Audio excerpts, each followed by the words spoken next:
पुरस्कार बा ग्राम निवासी भरौली यादव जी के तरफ से।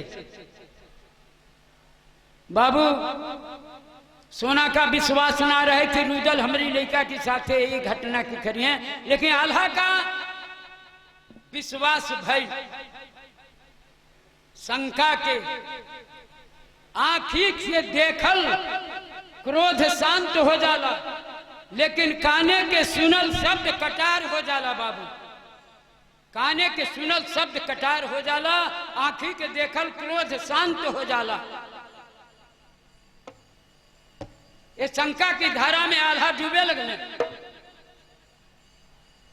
डूबे लगले। बढ़ई के बोलौले, बढ़ई के बुला के कच्चा बांस कटवोने आल्हा। अरे बांस कटा गए जब बंगला पर,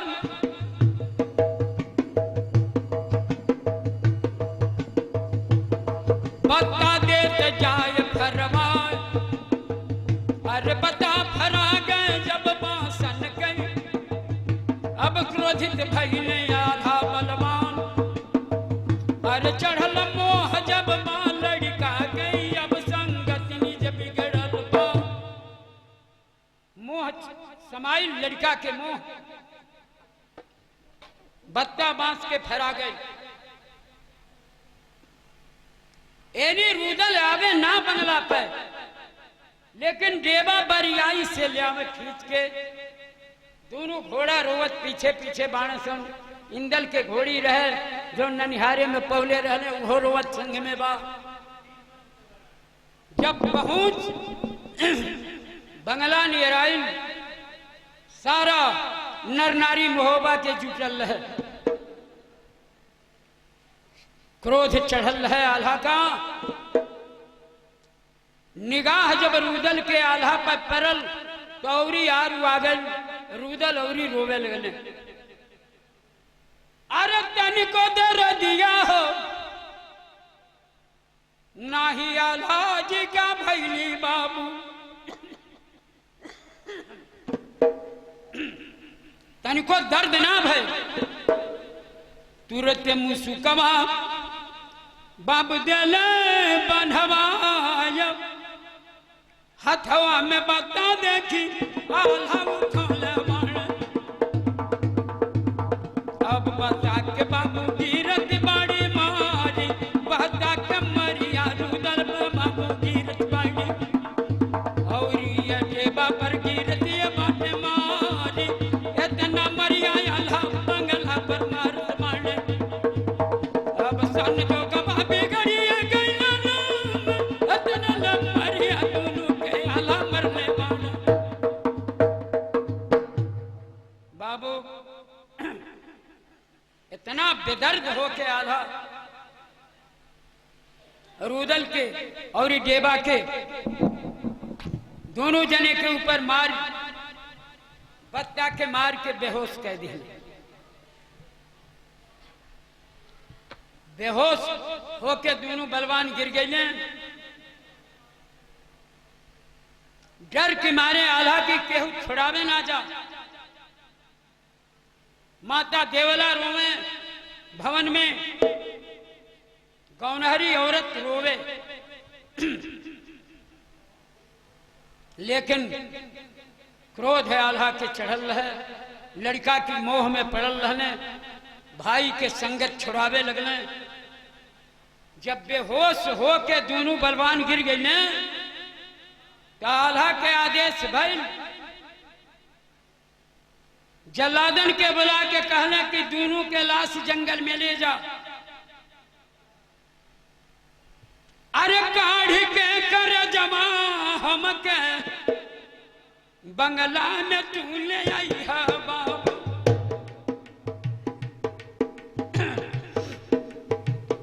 काढ़ी के कर जमा बंगला में की हैरान, एक कर जमा बंगला में हम टंगवाई बाबू। कहने आला कि दोनों के कलेजा काट के जंगल से ले आओ। अरे लसिया जाला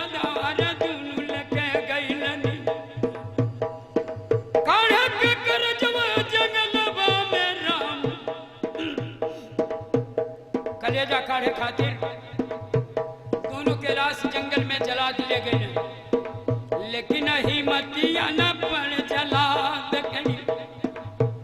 अरे कवन काढ़ के कल जावा हो राम, जेकरी सरवा पे घुमनिया दुनिया में। अब कैसे के मारी हम कटारी निजधाम, कौन कटरिया मारिया सीना पर। अरे दुनु है जला दवा रोवत बड़ राम, बिनती है कैले बाड़ नारायण के। अब राखी अल्लाह जयाज महाराज, कैसे कलेजा काढ़ी दुनु, जेकर सरवा पे घुमलिए दिन रात, समझ जाइए बाबू राजधानी गई। पानी डूबे अंक के ताज, महिमा बिगड़िया पुरुषार्थ। जलाद दोनों रोमे बाबू कि हे नारायण, अगर लाश केहू दाही पूछी तो हमन का शिकार फेल के कलेजा ले जाके आल्हा के दे देती जा, कह देती कि देवा के रुदल के कलेजा हो। लेकिन नारायण के महिमा भई, आधा रात होत रहे, अब हम जल्लाद लाश धय के रोवत रहल सन। सोना का ही मालूम रहे, बेहोश होके रानी देवला रानी फूला महल में गिरल बालो। अरे निकल जननवा गइलिया लागे, अब बाबू धैले बा जंगलवा के राह, पकड़ बरगवा जंगलवा में जानिया। अब जहवा लाश धैल बाटे राम, लाश धैल रहे जंगल में। अब दोनों धैले है जलाद बन राम, गिर गईली सोना जब लाश न पे। रुदल के लसिया पे गिर गई, रे छाप के रोवे लगनी सोना। बिनती कैली जलादवा से राम, बिनती करती जलाद से बाड़ी। सोना जल्लादन से विनती कैली कि भैया हमार कलेजा काट के ले जाके हमारे पति के दे दो, लेकिन ये दोनों बलवान के कलेजा मत काढ़ो। देखली कि अब शरीर में जान बा। जल्लाद कहले सन कि आखिर लाश के का होई। सोना कहली कि सब नर नारी सूतल बा, गम में डूबल बा, ये दोनों लाश के हमारी भवन में पहुंचा दो। काली के दोनों लाश के हमारे भवन में पहुंचा दो। जल्लाद कहले सन कि हे महारानी, यह चाहत रहली है। अरे लसिया जलादवा भवनमा में ले गई।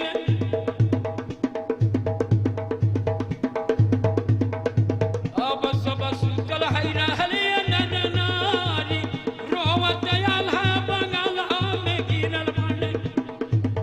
एनी है जलादवा ले गईले बाबू लाशी, लेके लसिया भवनमा में गईले बाड़े। जलाद दोनों लाश ले जाके सोना के भवन में पहुंचा के फिर जंगल में अइले। सवेरे शिकार खेलने, घेर के सावज मरने। अब वो सावज के कलेजा काट के दोनों जल्लाद ले जाके बंगला में आल्हा के धरा देने के है रुदल देवा के कलेजा है। आल्हा कलेजा हाथ में लेके बेहोश होके गिर गई, टंगा गई बंगला में। संसार में हल्ला उठ गया बाबू कि दोनों बलवान ये पृथ्वी से उठ गई ने। करेजा टांगल बा, महोबा के गम में हित डूबल, दुश्मनों डूब गई। जे दुश्मन रहे वो डूब गई कि रुदल ऐसन बलवान कहाँ मिली जैसे कटार बाजत रहल, मन के मुराद पूरा हो जाई। रचना बिगड़े लागल बाबू। संसार के नियम का है, गयो एक से एक जग में गयो एक से एक महाबलवाना। गयो एक से एक गुणी जग में गयो एक से एक महाबलवाना। गयो बल विक्रम बेणु दधीच गयो जिन पारथ भारत ठाना। गयो बल विक्रम बेणु दधीच गयो जिन पारथ भारत ठाना। गयो सुग्रीव यरुबाल गयो जिनके कखनी दस कंद लुटाना। गयो सुग्रीव यरुबाल गयो जिनके कखनी दस कंद लुकाना। भीष्म गयो यरु द्रोण गयो यरु कर्ण गयो जो महाबलवाना। भीष्म गयो यरु द्रोण गयो अरु कर्ण गयो जो महाबलवाना। गयो चिरजोधन छत्रपति जिन 64 को समय छत्र को ताना। कहे कवि गंगा की रीति यही है हरासो झरायो बरासो बुताना। एनी लाश दोनों के बाबू अपने भवन में सोना रखवली। मरहम पट्टी रात खा करे लगली। रुई की फाहा से दूध रात खा पियावे। केहू जाने न पावे महल में बंद कह के राखे अलमारी में। दोनों के सेवा करे लगली। कुछ कुछ सांस लौटे लागल।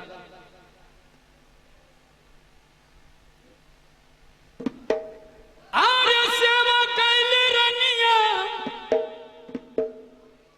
धर्मे के बनलिता। अरुइया के फहा दूधबा रूदल के जब पियावत बाड़ी। देवा के फहवा पियावा दाड़ी राम। सेवा हो रनिया जब भवनवा में करती बाड़ी। संसार धार पर चढ़त गई कर्मन के ताज जब सजत गई।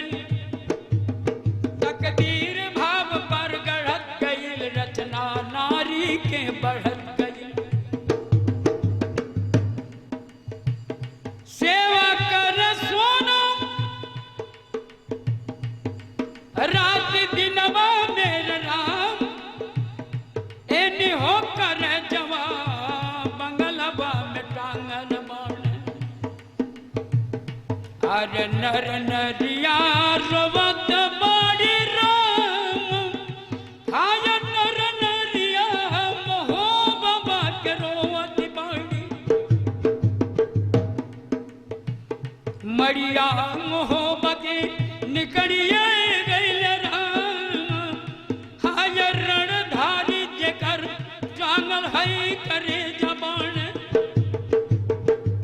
जोगबा के धारा तन बिगड़िए गइल राम। धन्यवाद। ये आपके द्वारा 11 रुपये का पुरस्कार मां नारायण रक्षा करें। मैं परिवार के साथ जगत जननी जगदम्बा मां दुर्गा रक्षा करें। सेवा बाबू सोना करे लगली। समय के तकाजा बढ़े लागल। इनकी मन में भाव रहे कि लड़का हमार जिंदाबाद। यही खातिर ये इतना जतन करें कि कहीं से कौनो खबर आई तो के हम के बलवान के अपने लड़का के ले आवे खातिर भेजब। ये मन में धीरज रहे सोना का। अरे जोग जतन जे कर रतन के जब रचाई।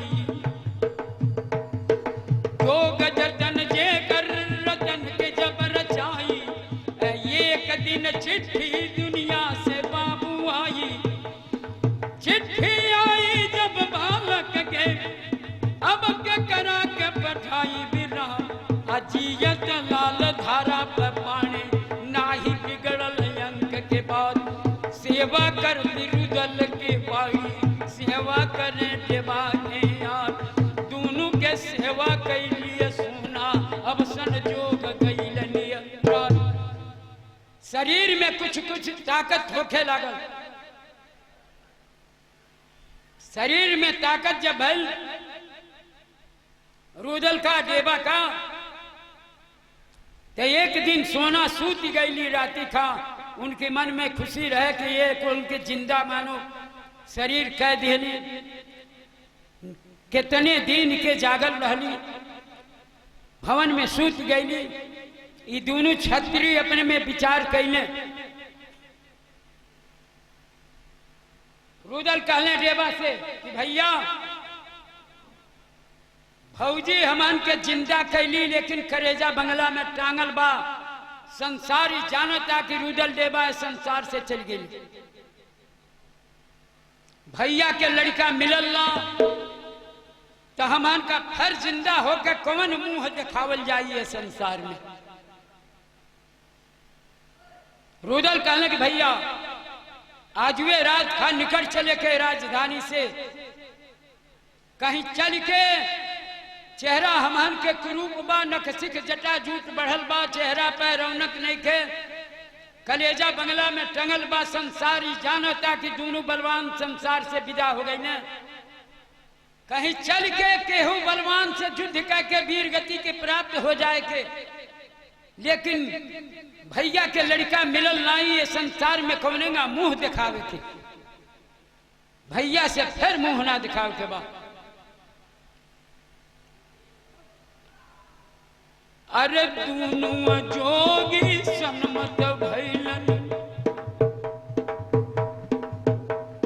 सुतल सोना जी के कैले प्रणाम सुतल सलामा कैले दोनों जी अब वो भवनवा से निकलल जान करत सलाम जननी के अवान अपनी माता जी के कैले सन सलाम सलाम चौकठा के कैलन अरे भैया के कैले सन प्रणाम खाए के बेहोशी बंगला पयाल गिरल अरे सब गमवा में डूबल रहे नर नाथ दोनों रणधारी मोहबा से बाबू निकलल छोड़त नगर मोहबा कार नगर छोड़ दिहल मोहबा के अब निकड़ी के चली गई जान सुतल सवेरा भैर बा सोना ये दोनों बलवान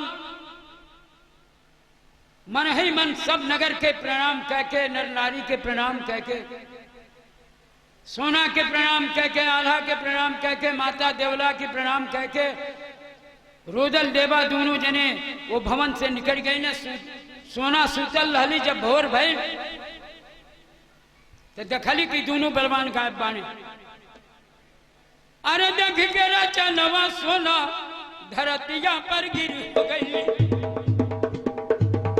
अब निर्गिरत नयन से बोया हर कर निरान से गिरल माने हाय रे जननवा रोमनिया मारी धार हाय रे सुगना पी जना के छोड़ गई जनती की जैबा हमारा के बिसराए बांध के बंधा है बाऊ में बाबू सुततिया अब नहीं जैता छोड़ के बलवान हाय परदेसी कौन देशवा में चली गई समाज सब सुतल है रुदल कहने देवा से कि भैया जन्म के दुश्मन हमान के चौराहा दिल्ली में चलो वो पहचान ना करी हमान के वो गम में डूबल होई कि जेकर कलेजा टंगल बा बंगला में केहू का विश्वास ना होई कि हमन का जिंदा बानी जा नखसिक जटा, ये बड़ा टेक्निकल कहानी है बाबू हमारी गौले से। आल्हा के सबसे टेक्निकल कहानी है इंदल के हरण। गेबा से कहने की दिल्ली में चलो, चौड़ा से बैर कह के युद्ध कह के हमन का वीर गति के प्राप्त हो जाए। अरे पकड़ी के मारग जब दिल्ली गई, दोनों चले वीर निज धाम। अरे नखसिक जरा झूठ पढ़ल रह, अब चेहरा उजरल रहे बार। अरे कुछ गति न मारग बिच भीतल, भीतल कुछ रात संसार। अब दोनों बलवान जाय के पहुंचे, अब दिल्ली की खास किनार। दिल्ली जौन बागीचा रहे, जौने में अखाड़ा रहे, चौड़ा आके कुश्ती करे, वही अखाड़ा पर ही दोनों बलवान पहुंच गए ने बाबू।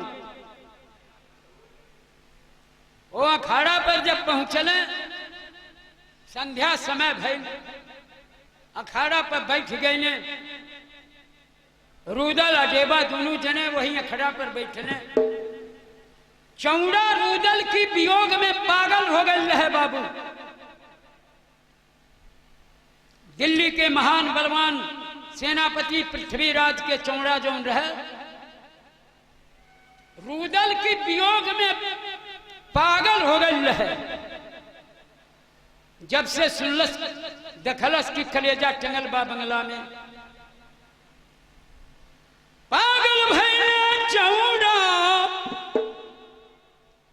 आरे दिलिया में राम।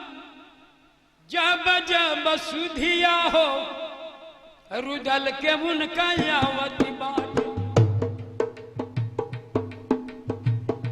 कौन बलधारी दुनिया में बाण राम, के करा से देगा हो धरतिया बाजी बाबू। पागल भइले चौड़ा जब आवे जे के ध्यान, खर खर नीरवा नयनवा से गिरे बाबू। तकदीर धार पर सजत गईल, प्रमाण वीर के जगत गईल। संगत के धारा बनत गईल, संसार धार पर रचत गईल। भैया जब सवेरा, सवेर भई। रुदल कहने के भैया गेबा से कहने की समर के बैठ जाइए, यह चौड़ा आवत हो अखाड़ा पे आई।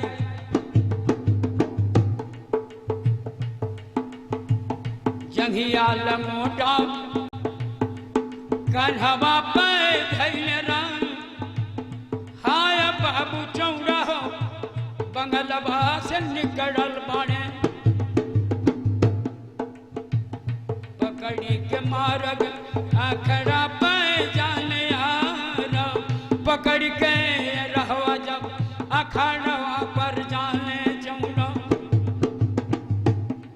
अरे रुदल वियोग में पागल चौड़ा, कब मारग में धावत बा, कब वाण हो रोवे चौड़ा, कब कर के गावत बा।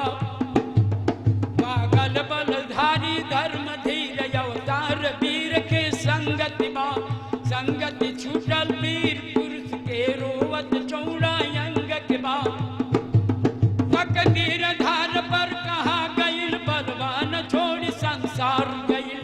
जंगल कलेजा निज बंगला में, संगत दे कर गजब भईल। रचा के रचना पुरुषारथ गई, कहवा रुदल जब जन गई। संगत के जीवन तब ढूंढे, रोवत चौड़ा यावत बा। चौड़ा रोवत रुदल के वियोग में यह सोचत कि वो बल के करी लगाई, जौन बल रुदल के लगावे। जब हमार कटार बढ़े, रुदल से बजे कटार, तो हमके चैन मिले। कब वो दौड़े, कब वो ठड़ा हो जा, कब वो गाना गावे, कब वो रोवे। रुदल देखने कहने की डेबा से कि भैया देखा चौड़ा अवतन पहुंचल चौड़ा जब खड़ा पर संगति दूनों के देखत बा पूछे चौड़ा जब रुदल से बाबू देव भेद बतला।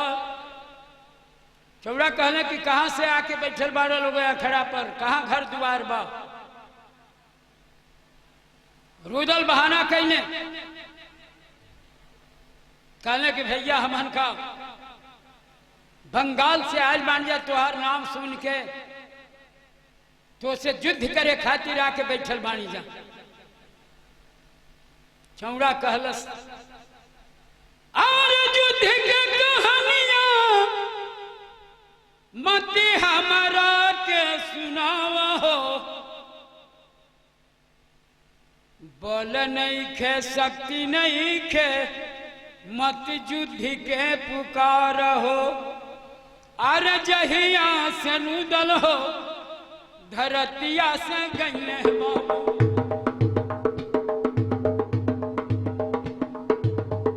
अब सब बलवाल गईले बलवान सगरी बोलन रुदल लेके चल गईले बाबू। कैसे के गवा बजाए बलवान रुदल के बिन बलवान हमारा नया उत्मान। अब संसार के निकल जाए गईले हाय रे मोड़िया मोह बाबा के चली हो गईले। इहे कह के डोबला चमुड़ा रे बलवान खर खर निरवा नये नवा से गिरत बन खर खर निरवा गिरावा बलवान हाय रणधारी कौने अंक में हेराई गईलो।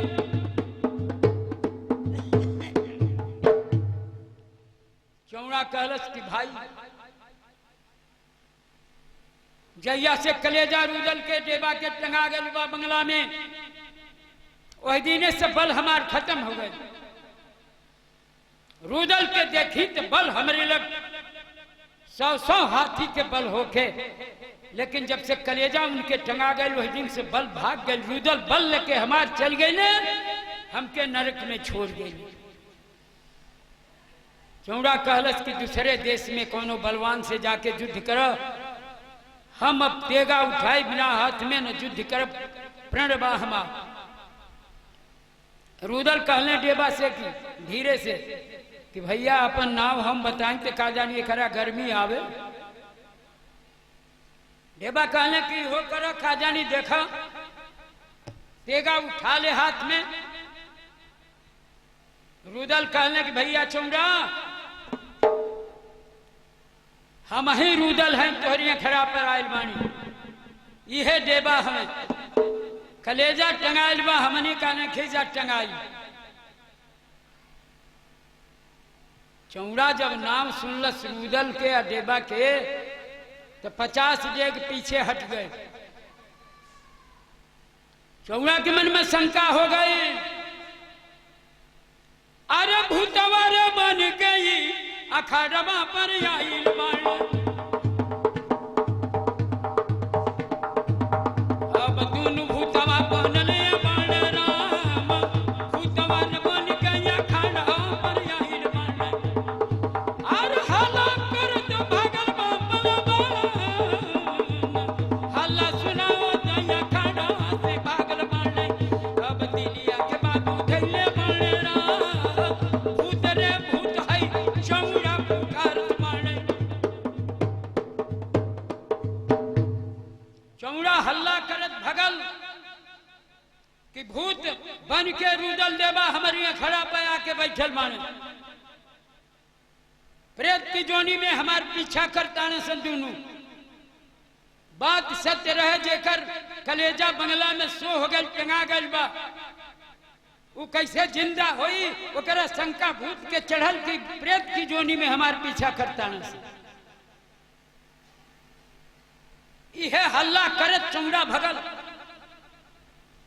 नर नारी दिल्ली के सुने कहे कि रुदल के वियोग में पागल हो गई बाई। जाके पृथ्वीराज से कहलस, क्या राजा, अरे कलेजा जेकर टंगल बा वो दोनों बलवान प्रेत जोनी में आके हमारे खड़ा पर बैठल बाणे, शरीर है बा। पृथ्वीराज एक थप्पड़ मरने कहने की पागल, और सपना के संपत हो गई बलवान, जेकर हो कल जवान बंगालवा में टांगल बाण। दर्शन के बाबू हो गई रे मोहाल, भूतवा न बन के रूदल आखड़ा पई है बबुआ। हलचल मचवलस दिलिया में पहलवान, सब नर नारी बबुआ भिरिया है लगवा बाण। रुदल कहले जेबा से कि हो तो बड़ा मुश्किल हो गए, ई भूत भूत कहत भागल जाता, अब भूत देखे खातिर नर नारी जुट जाई तो का जानी हमान के चिन्हावन हो जाई। भैया एजू से जल्दी निकल के जंगल ढल लिहल जा, ना तो अखड़ा पर जूटी सब नर नारी तो चिन्हावन हो जाई। अरे दोनों छतरिया खड़ावा से निकलल, अरे जवन जंगल दिल्ली के बड़ राम, दोनों रणधारी हो जंगलवा में गईलन। एनी बाबू सोरवा कर बलवान, सब नर नारी हो राज दिल्ली के। सथवा में पृथ्वीराज बलवान, भूतवा देखे के अखड़ा पर सब आवे। भिरिया रे उमड़िया खड़ा पर जाय, उमड़ल भिरिया जू अखड़ा पर।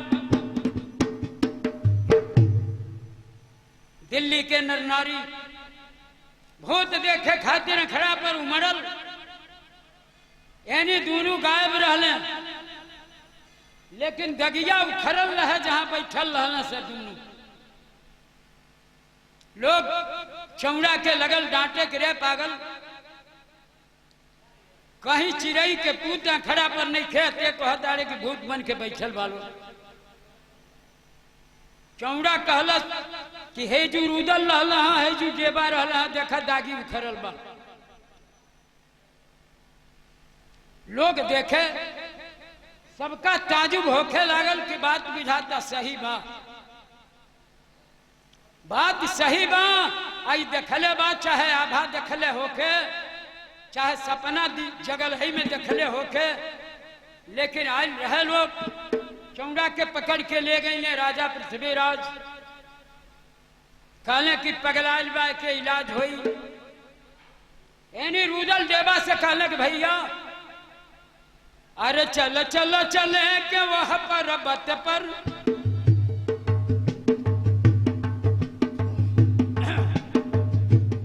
जहवा गुरु मच्छिंद्रनाथ। अरे चल गए भर्ती वह खेमा में, अरे अपन जोग करे के तैयार। अरे केहू न माई केहू न बाप बा, अरे केहू नाही भाई भौजाई बा, हमार रचना रे माया के बन जई। अब सब के अकल जोग चढ़ जाए, पकड़ के मारग जब पर्वत पर। ये दोनों बलवान वह पर्वत पर गईले जौन मच्छिंद्रनाथ जोगी के बाबू खेमा रहे। दोनों बलवान जाके जोगी मच्छिंद्रनाथ के खेमा में बाबू अपन जोग रमावे लगले। बन के जोगी वो में दिन अपन बितावे लगले। अपन दिन वही जो जोगी के संगत में माया के बितावे खातिर भर्ती हो गई ने। दोनों बलवान वही जो अपने जीवन के पार लगावे खातिर जोगी बन के भक्ति करे लगले।